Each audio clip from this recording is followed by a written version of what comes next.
Olá, você está ouvindo o FolhaCast. Aqui é a Micaela Oricasa e hoje eu entrevisto o jornalista Denner Giovannini. Denner atua com causas ambientais há mais de 40 anos e ele é coordenador da ONG Renctas, que fica em Brasília e há 2 décadas trabalha para proteger e conservar a biodiversidade brasileira. Eles atuam muito no combate ao tráfico de animais silvestres e por isso ele é o nosso convidado de hoje. Denner, obrigado pela sua participação. Eu queria muito começar essa conversa falando sobre o caso da cobra Naja, né, de Brasília, que trouxe a gente para esse tema também. Esse caso que aconteceu em Brasília com um estudante de medicina veterinária é um fato incomum no Brasil? Não, não é um fato incomum. Quer dizer, é incomum e não é.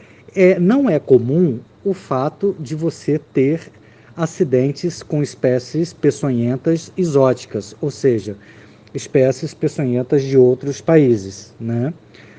Isso não é uma coisa comum. E talvez por isso tenha chamado tanta atenção das pessoas o fato daquele rapaz ter sido picado por uma naja, né? Por uma serpente peçonhenta exótica, que não pertence à nossa fauna silvestre. Mas não é incomum o fato de você ter diversas, aliás, milhares de serpentes de mãos de particulares, de pessoas que não têm autorização para ter esses animais, ou seja, serpentes ilegais. O Brasil sempre figurou, até por conta da sua biodiversidade, pelo fato de possuir, né, uma das maiores diversidades biológicas do mundo, o Brasil sempre figurou como um país de destaque, como exportador de animais silvestres para o mundo, exportador ilegal. Porém, de uns tempos para cá, eu diria de uns 5 anos para cá, o Brasil tem galgado posições e hoje já começa a se destacar como um importador de animais exóticos ilegais, ou seja, animais que são silvestres em outros países e que são importados, vêm aqui para o Brasil para serem comercializados ilegalmente. Todo esse processo é legal, desde da importação ao comércio que é feito internamente no Brasil. Então, esse caso de Brasília é um caso que preocupa, mas assim, para Renctas não é nenhuma novidade.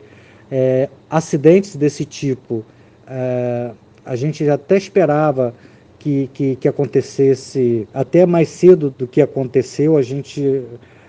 Nós acreditamos que até que demorou muito para acontecer um acidente, se bem que é bom ressaltar que a gente não sabe exatamente se esse é o único acidente com uma serpente exótica estrangeira, com uma serpente venenosa peçonhenta estrangeira. Pode ser que já tenha acontecido os outros e a gente não tenha ficado sabendo, né? Pode ser que a pessoa não tenha acontecido nada, ou pode ser que ela tenha falecido e você nem sabe se foi por fato de um envenenamento de uma serpente peçonhenta exótica. Então é uma situação que nos preocupa muito, principalmente porque o tráfico de serpentes no Brasil, ele tem um público muito específico. Geralmente são jovens da classe média, jovens da classe média alta, que são as pessoas de maior poder aquisitivo, que estão comprando esses animais peçonhentos para terem esses animais como um hobby. Eles afirmam que é um hobby, eles não encaram como uma atividade legal. Então esse hobby tem atraído cada vez mais jovens no Brasil.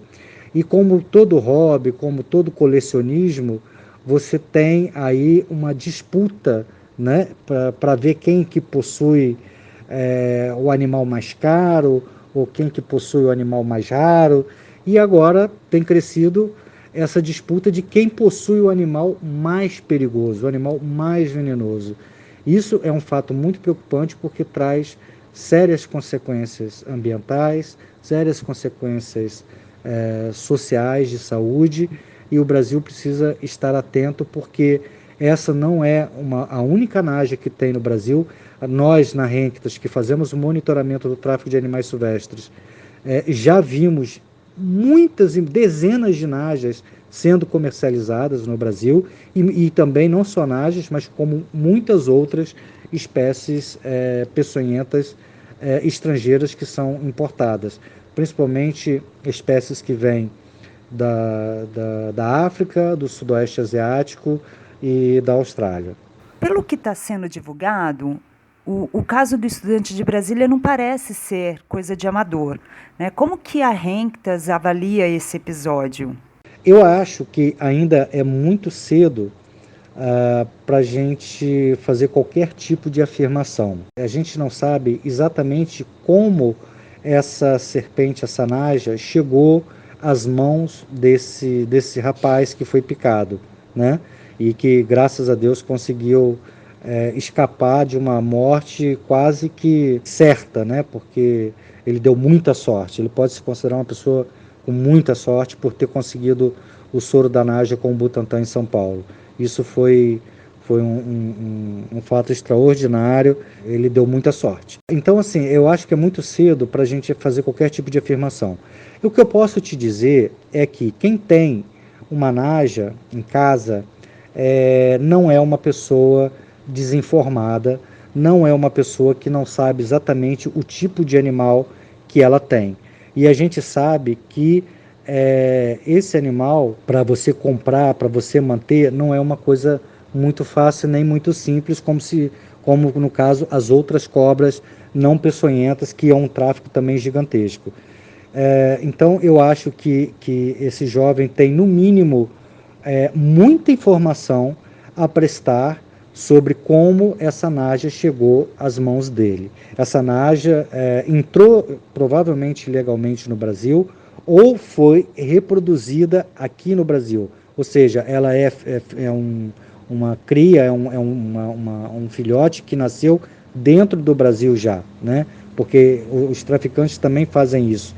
Tem muitos traficantes que importam os casais com o único objetivo de reproduzir, tirar filhotes, né, e vender os filhotes. Independente da situação, se a naja entrou ilegalmente no Brasil ou se ela foi reproduzida no Brasil, essas duas situações são situações criminosas e, com certeza, esse jovem ele tem como apresentar para as autoridades todos os dados e todas as informações que possam levar ao traficante que comercializou essa serpente para ele.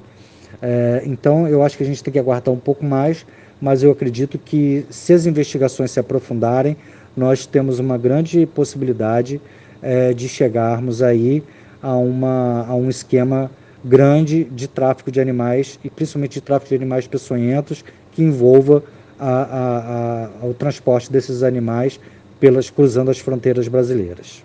Denner, você pode me dizer quais são os números do tráfico de animais que a gente tem aqui no Brasil?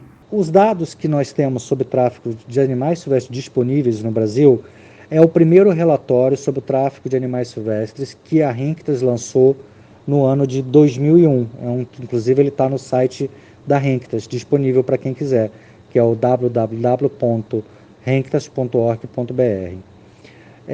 Esse relatório da Renktas mostrou que o tráfico de animais silvestres ele é considerado a terceira maior atividade ilegal do mundo, perdendo apenas para o tráfico de drogas, para o tráfico de armas em primeiro lugar, e para o tráfico de drogas em segundo lugar, e em terceiro o tráfico de animais. Algumas publicações, algumas fontes citam o tráfico de animais como quarta maior atividade ilegal, e que em terceiro ficaria o tráfico de pessoas. Mas isso é uma discussão menor, né? Mas com certeza é uma das maiores atividades ilegais do mundo. Segundo as Nações Unidas, o tráfico de animais movimenta cerca de 20 bilhões de dólares globalmente, e o Brasil participaria desse mercado com algo em torno de 10 a 15% desse volume de dinheiro movimentado, o que daria algo em torno entre 2 e 3 bilhões de dólares anualmente no Brasil. Um outro dado que chama atenção é que o relatório da Renktas estima que o tráfico de animais silvestres retido da natureza anualmente cerca de 38 milhões de animais. 38 milhões de animais retirados da natureza brasileira todos os anos. E de cada 10 animais retirados da natureza, apenas um consegue chegar à mão do consumidor final. Ou seja, 9 animais vão morrer ou durante a captura ou durante o transporte. Até porque para o traficante de animais silvestres, os animais são tratados como simples mercadoria. Ou seja, ele trata como se fosse um objeto qualquer, uma mercadoria que para ele é barata, ou às vezes sai até de graça, quando ele captura direto na natureza.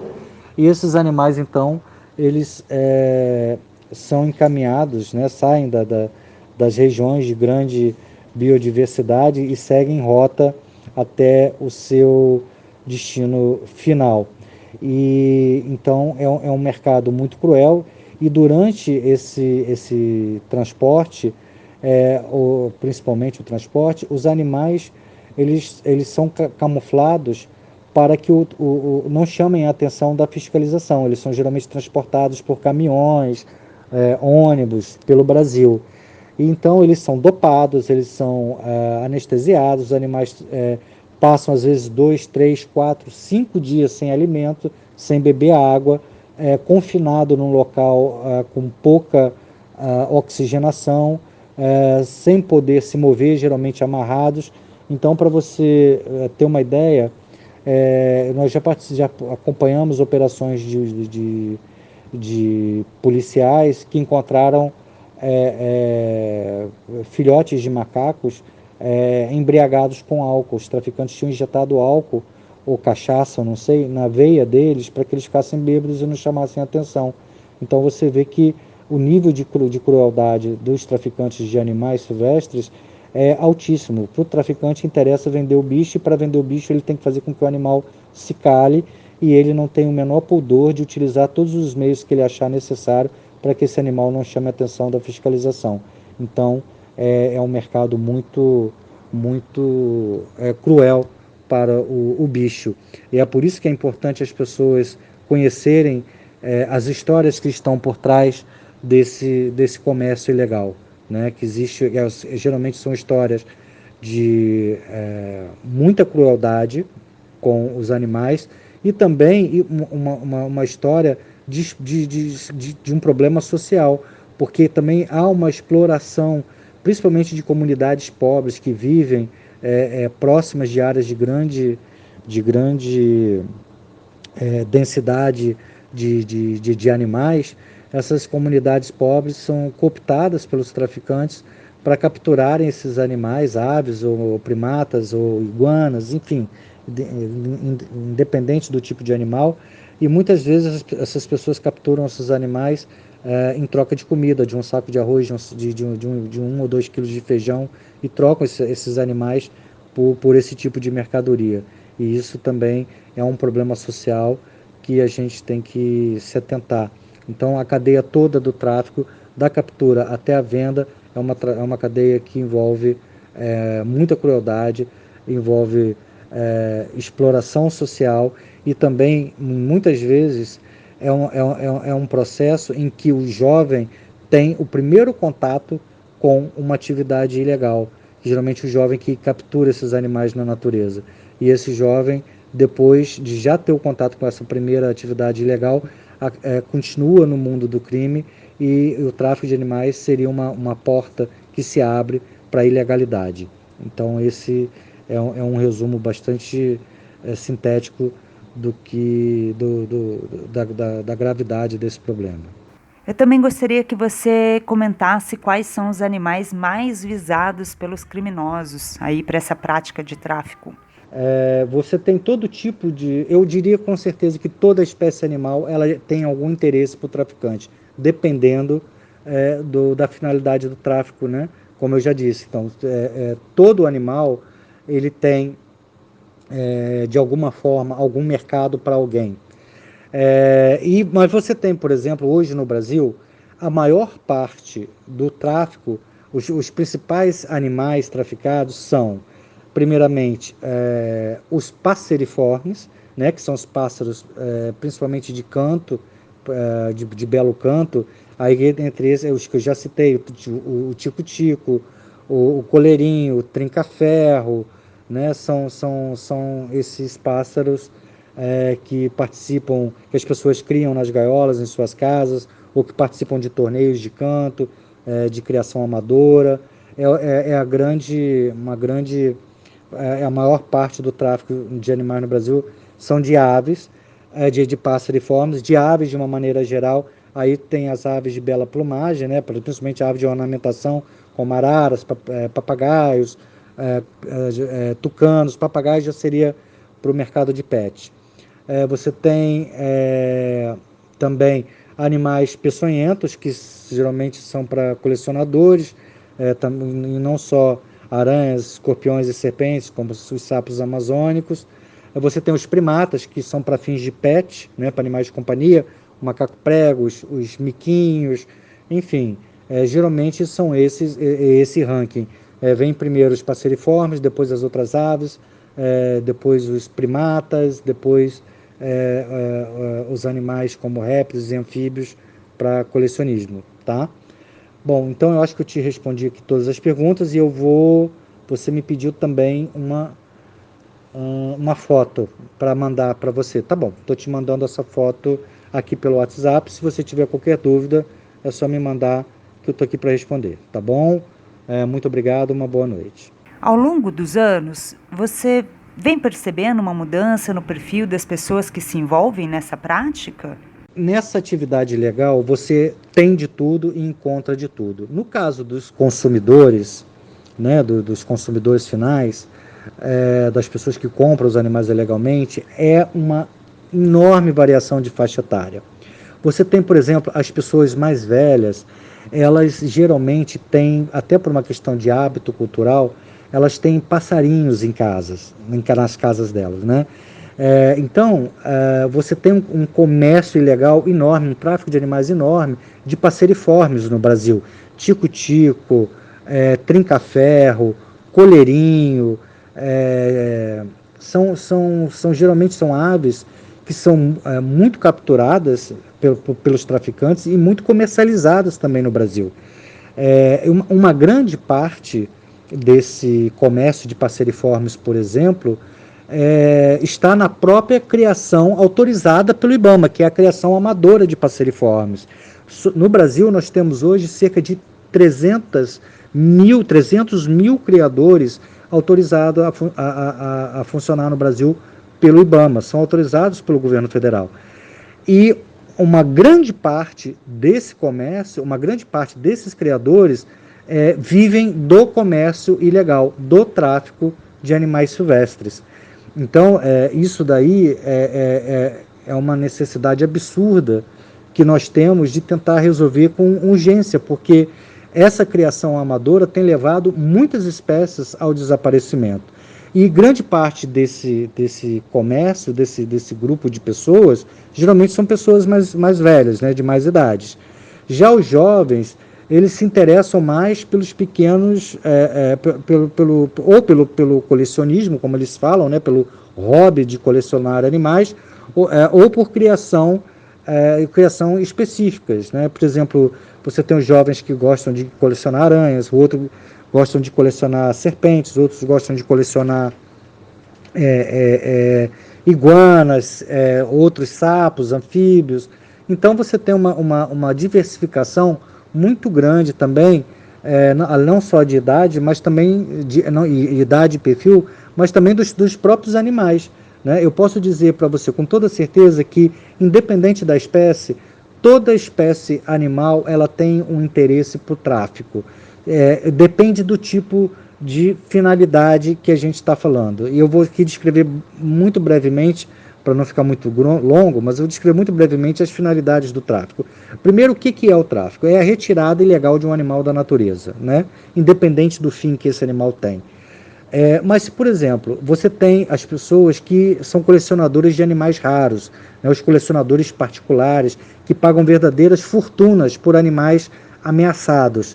Aí você entra o mico-leão dourado, Você entra, por exemplo, os felinos brasileiros mais ameaçados, as aves mais ameaçadas, são os colecionadores, que é uma classe, geralmente são pessoas que têm muito dinheiro e por uma mera questão de vaidade, competem entre si para ver quem tem a maior coleção de animais ameaçados. Você tem o comércio para o mercado pet, que é os animais que são traficados, retirados da natureza para abastecer o mercado de animais de companhia.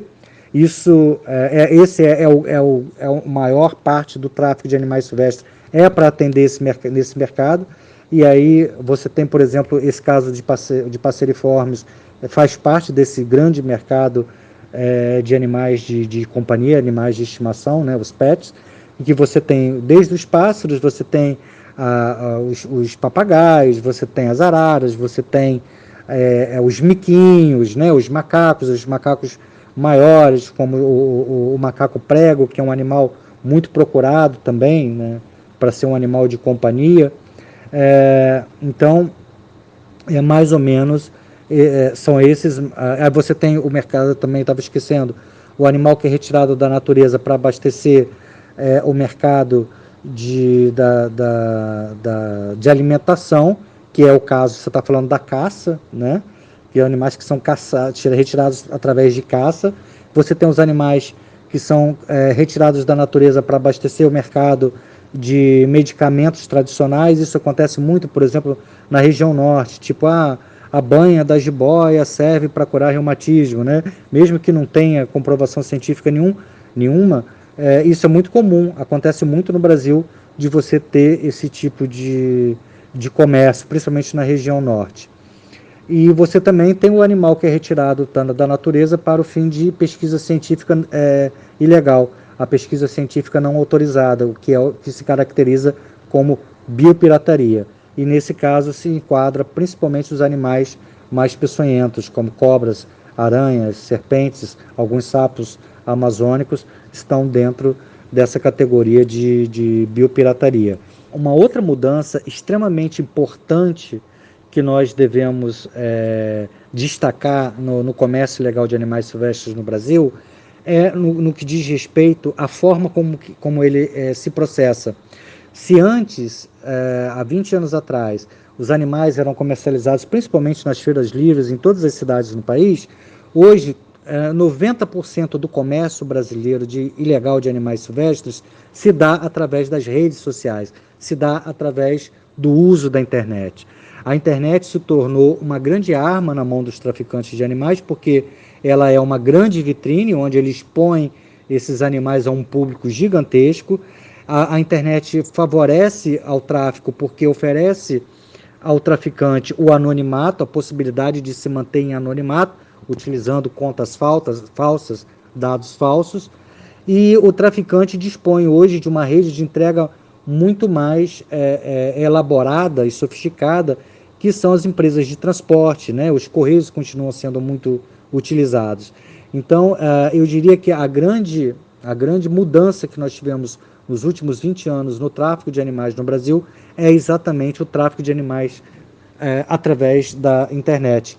E a Renktas hoje concentra os seus esforços exatamente no monitoramento do tráfico de animais silvestres online, no monitoramento do comércio ilegal de animais na internet. Nós monitoramos sites, plataformas de compra e venda, grupos de WhatsApp, grupos de Facebook. Em todos esses lugares a gente fica monitorando, identificando, processando e analisando essas informações, e através desses dados nós geramos uma informação que é repassada para os órgãos competentes para que tomem as devidas providências. E as operações que ocorrem pelo país são suficientes, na sua opinião? Não, não são. Definitivamente não são. E não são suficientes por várias razões. Em primeiro lugar, as operações, a fiscalização não é suficiente porque o número de animais traficados é enorme, é gigantesco, e você não tem um número de fiscais suficiente para atender essa demanda. Além disso, falta aos órgãos de controle e fiscalização ambiental, seja a nível federal, estadual ou municipal, uma maior atenção no sentido de terem mais recursos. E aí eu digo recursos humanos, mais funcionários, recursos técnicos, como melhores equipamentos, melhor treinamento, melhor capacitação, e falta também recursos financeiros para que possam financiar o trabalho de fiscalização. Além disso, você tem muito poucos lugares onde você pode, por exemplo, levar animais que são apreendidos, que são geralmente os centros de triagem de animais silvestres, que geralmente estão sempre lotados de animais e você não consegue ter uma capacidade de atendimento maior. Então, eu diria com certeza absoluta, sem medo de errar, que o tráfico de animais silvestres no país ele não é suficiente. Aliás, perdão, que a fiscalização, as operações de fiscalizações no combate ao tráfico de animais silvestres no país não são suficientes. Denner, qual é o impacto que o tráfico de animais tem sobre o meio ambiente, a fauna brasileira? Sobre o nosso meio ambiente, a nossa fauna? Posso inclusive, eu vou inclusive citar aqui algumas outras consequências. Vamos lá. O tráfico de animais silvestres, ele é um comércio ilegal que ele tem consequências em diversas áreas. É isso que as pessoas precisam entender, os governantes precisam atender. O tráfico de animais silvestres não é apenas uma questão isolada, uma questão ambiental. Ele tem as consequências ambientais, eles têm as consequências sanitárias, ele tem as consequências sociais, ele tem consequências econômicas. E vamos dar alguns exemplos. Primeiro, a questão ambiental. O animal, uma vez retirado da natureza, ele perde a sua função biológica. E cada animal retirado da natureza, você não está retirando só aquele animal, você também está retirando todos os descendentes que aquele animal teria. E com isso você causa um enorme impacto na cadeia reprodutiva, um enorme impacto na cadeia alimentar, né? Porque no meio ambiente todos os ecossistemas estão em perfeito equilíbrio. Toda interferência causa um impacto. E o tráfico de animais causa um impacto bastante grande. As consequências ambientais desse impacto são grandes, porque você interfere no ciclo da vida, você interfere na cadeia produtiva, você interfere na cadeia alimentar. Além disso, uma outra consequência de grande impacto do tráfico de animais é a introdução de espécies silvestres ou exóticas nos locais em que eles não deveriam acontecer. Por exemplo, você tem pessoas aí de São Paulo, do litoral paulista, por exemplo, que vivem em Mata Atlântica e que possuem, por exemplo, primatas, macacos, que são da região amazônica. Esses animais, se eles escapam, fogem, ou às vezes até são soltos propositadamente, porque as pessoas, também um outro detalhe, as pessoas quando compram um animal, compram geralmente os filhotes e se esquecem ou não querem se atentar para o fato de que esses filhotinhos vão crescer, esses animais que são fofinhos quando pequenos, podem se tornar muito agressivos quando se tornam grandes, podem fazer muito barulho quando se tornam grandes, né? E as pessoas acabam soltando esses animais. Então, essa introdução, seja de um animal silvestre dentro do próprio território brasileiro, mas que seja numa área onde ele não deveria existir, causa um dano ambiental grande. Assim como a introdução de uma espécie exótica que venha de fora do Brasil, numa área onde ele também não ocorre, também causa um problema. Eu posso citar, por exemplo, o caso do javali europeu, que está causando um estrago gigantesco no Brasil. Você tem o caso da chatina fúlica, que é aquele caramujo africano, que hoje tem se tornado uma dor de cabeça em muitos lugares no Brasil. Enfim, são diversas situações de dano ambiental que são causadas principalmente pelo tráfico de animais silvestres, são prejuízos ambientais. Você tem um prejuízo sanitário, e essa é uma questão extremamente relevante, que é o fato dos animais transmitirem micro-organismos aos seres humanos, transmitirem vírus, bactérias, patógenos de uma maneira geral, que muitos deles ainda desconhecidos da natureza. É bom que se ressalte isso, porque hoje nós estamos vivendo, por exemplo, uma epidemia, né, a epidemia da Covid-19, em que há uma forte suspeita de que ela tenha começado numa manipulação equivocada de um animal silvestre, num tráfico ou num comércio ilegal de animais silvestres. Isso é extremamente preocupante. E é extremamente preocupante porque nós sabemos que as florestas hoje são o grande e último reservatório de vírus ainda desconhecidos da ciência.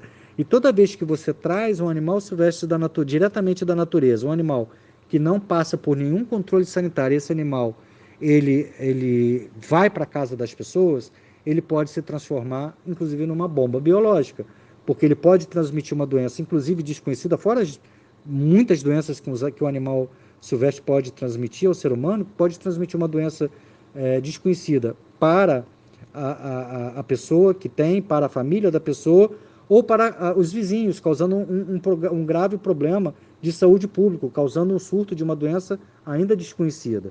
Então, esse é um problema muito sério.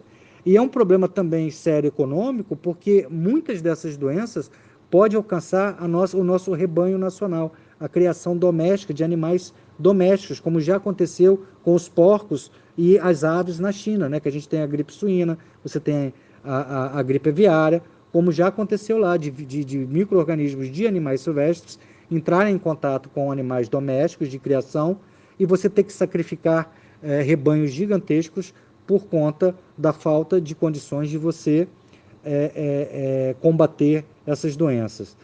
Então, além dessas consequências ambientais que eu citei, segundo as consequências econômicas, você tem as consequências e as consequências sanitárias que você teve, você tem essa consequência econômica da criação de animais domésticos, né, do rebanho, e por fim você tem a consequência social, que eu também já havia citado, que é o fato de você ter uma exploração de comunidades pobres, carentes, e o fato de você ter o tráfico de animais silvestres como muitas vezes o primeiro contato de jovens com atividades criminosas. Qual tem sido o maior desafio para as instituições como a Renktas, que atua na proteção animal ambiental? Que tipo de dificuldade vocês têm encontrado aí para trabalhar? A maior dificuldade, como sempre, é recursos, principalmente os recursos financeiros, porque nós atuamos sempre no nosso limite. A Renktas, ela é uma ONG que não recebe nenhum recurso público, nós não temos dinheiro de governo nem em nossos projetos e nem em a nossa manutenção. A gente sobrevive única e exclusivamente de doações, principalmente doações de pessoas físicas que acreditam no nosso trabalho, fazem alguma doação através do nosso site, né, que se você puder divulgar é o www.renktas.org.br.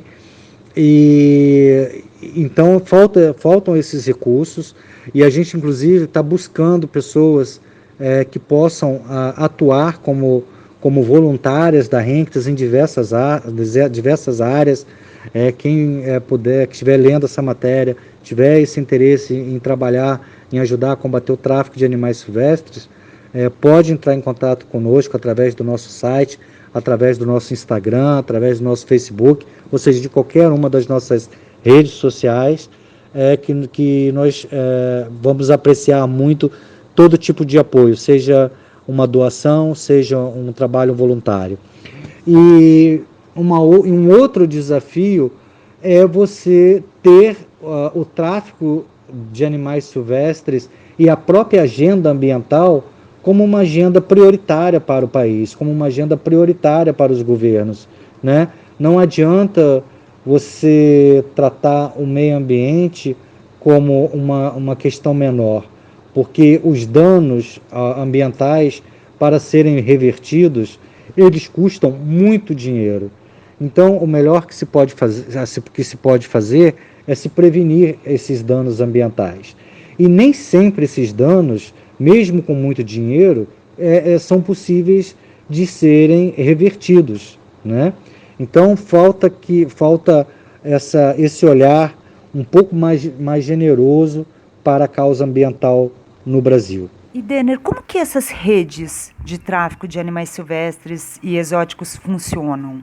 É um mercado extremamente lucrativo, com baixo risco para o traficante, porque a penalidade é uma penalidade muito fraca, a nossa lei ambiental, apesar de boa, no caso do tráfico de animais silvestres, ela é uma lei ainda muito deficiente, principalmente no que diz respeito à aplicabilidade. É difícil de você aplicar a lei, e quando você consegue aplicar a lei, ela geralmente acaba sendo generosa com quem praticou o crime ambiental. Então você tem que promover algumas adaptações, algumas mudanças na lei, para que você tenha mais eficiência na sua aplicação. E sim, é um mercado lucrativo, porque, como eu já disse para você, os animais são tratados como mercadorias, em que o traficante pega um animal, paga num determinado animal, às vezes um passarinho, por exemplo, R$ 1, 5 ou R$ 10 num passarinho, que num local de grande diversidade biológica, e esse passarinho ele vai vender às vezes por R$ 500, R$ 600, 800, R$ 1.000 num grande centro como Rio de Janeiro, São Paulo, Brasília, Goiânia, Curitiba, enfim. Então você percebe que é um mercado extremamente lucrativo, né?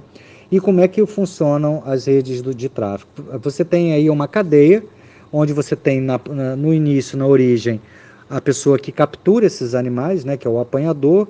Depois você tem o intermediário, que são as pessoas que levam esses animais da sua região de origem para a região de comércio, né, para as grandes cidades. E nas grandes cidades você tem geralmente o traficante, que são as pessoas que comandam todo o processo de compra, de venda, de entrega desses animais para o consumidor, né? E é mais ou menos isso que funciona.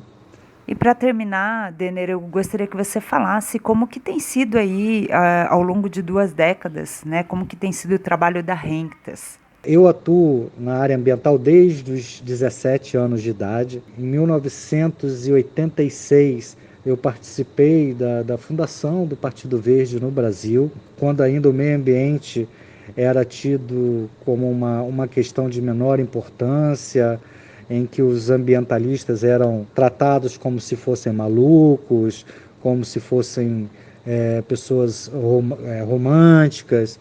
Eu digamos que eu já sou um dinossauro nessa história ambiental aí. Já vão quase 40 anos trabalhando na causa ambiental. E a Renktas, ela foi fundada no ano 2000.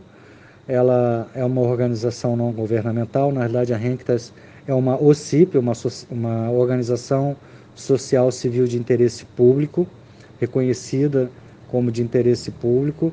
É uma ONG que trabalha desde que foi fundada em 2000 para proteger e conservar a biodiversidade brasileira através do combate ao tráfico de animais silvestres. Eu tenho muito orgulho e, fora a modéstia, de dizer que a história do tráfico de animais silvestres no Brasil existe o antes e o depois da Renktas. Antes de 2000, para você ter uma ideia, pouquíssimo se falava sobre tráfico de animais silvestres no Brasil. Então, antes da existência da Renktas, as pessoas nem sabiam que essa era uma atividade legal ou como é que funcionava o tráfico de animais silvestres. Eu me lembro que lá para o ano 2000, quando eu acompanhava, né, a equipe da Renktas acompanhava o trabalho da Polícia Militar Ambiental nas feiras livres, a gente fazia treinamento das polícias ambientais em vários estados, e a gente acompanhava, eu digo Renktas e a Polícia Militar, era sempre recebida com um certo repúdio pela população. As pessoas sempre falavam, olha, mas com tanta coisa mais grave no Brasil, vocês estão preocupados aí com um passarinho, com uma pessoa que está ganhando o seu dinheirinho honestamente, o cara só está vendendo um passarinho, que problema tem? Vocês tinham que se preocupar com outras coisas. Então era assim que acontecia. As pessoas encaravam aquele traficante que estava ali na feira vendendo os passarinhos, vendendo o macaquinho, como um simples trabalhador que estava defendendo o seu ganha-pão. E com o trabalho da Henkes, e nesses 20 anos de trabalho, a gente já fez inúmeras campanhas, a gente já trabalhou maciçamente o tráfico em diversas áreas sociais no Brasil. Fizemos trabalhos com estudantes, trabalhos com universitários, campanhas em portos, campanhas em aeroportos. Enfim, foram 2 campanhas internacionais.